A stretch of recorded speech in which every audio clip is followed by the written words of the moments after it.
নাজমুল হোসেন শান্ত, আমাদের একটা হচ্ছে লট।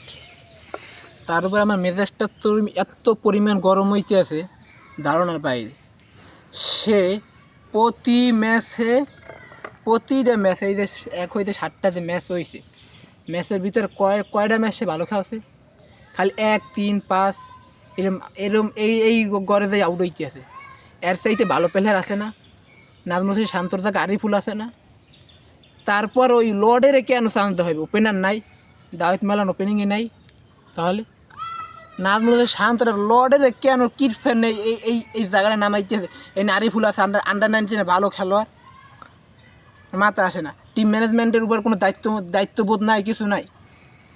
যে ব্যাটিং দেখো যে 7টা ম্যাচ আর চান্স দেওয়ার পরও সে একটা ম্যাচও ভালো করতে পারতেছে না। আর ক্যাপ্টেন খালি একটা ম্যাচে 38-40 রান করার পর আর কোনটা ম্যাচ ভালো খেলছে?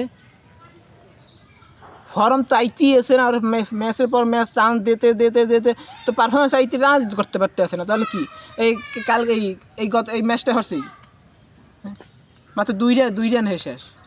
তাহলে এরপর আর করবে। আর যে লর্ড এই টনটন কুমার দাস বাবা, সেও এখন ফর্মে কল মাইয়ে পড়ে। সে গত ম্যাচে সেঞ্চুরি মারছে, আগের ম্যাচে 76-50 মারছে তো সে পারফরমেন্স তো আইছে। এই লর্ড শান্ত যে জাতীয় টিমের ক্যাপ্টেনও আবার, সে এখন রানে আইতেছে না। এর থেকে ভালো প্লেয়ার নাই, আর মাথায় কিছু আসতে আসে না।